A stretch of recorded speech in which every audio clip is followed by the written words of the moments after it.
Bonjour, je suis Mathilde, diététicienne à l'hôpital Rivière-à-Chablais et moi aujourd'hui je vais vous parler de ce qu'on fait et ce qu'on propose aux patients qui sont hospitalisés en clinique de gériatrie. Donc dans un premier temps, on met en place des adaptations de repas en collaboration avec le patient et avec la cuisine pour faire des adaptations de texture, des adaptations de collation qui sont plus ou moins riches en protéines. Dans un second temps, si ces mesures ne suffisent pas, ce qui est quand même souvent le cas, nous proposons des suppléments nutritifs oraux.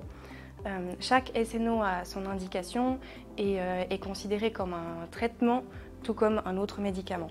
Ensuite, si les deux premiers traitements ne suffisent pas, on peut être amené à proposer aux patients une nutrition entérale par sonde nasogastrique ou une autre voie d'abord. Les troubles cognitifs ou la fin de vie en fonction du contexte du patient peuvent mener à une contre-indication à une alimentation entérale. Dans tous les cas, ce support nutritionnel est toujours discuté en collaboration avec le médecin, le personnel soignant et bien sûr le patient. La collaboration avec le personnel soignant est vraiment primordiale pour guider et stimuler les patients qui en ont besoin à la prise des repas et des boissons.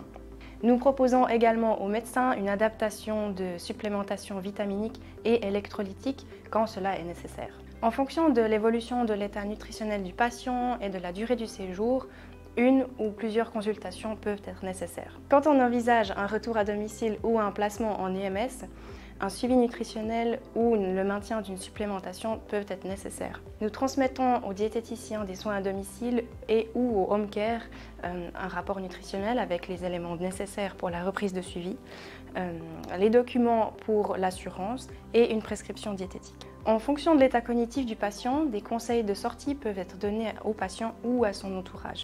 Tous les documents administratifs sont archivés en cas de réhospitalisation. Toutes nos démarches sont regroupées dans le dossier nutrition qui est visible par toute personne ayant un accès au dossier du patient informatisé. Nos patients en CGR comptent sur nous pour retrouver leur indépendance et leur autonomie, pour rentrer à domicile dans les meilleures conditions possibles et retrouver leur habitude de vie. Il nous tient à cœur de permettre aux patients d'arriver à atteindre ces objectifs parce que l'alimentation doit rester un plaisir et un moment convivial.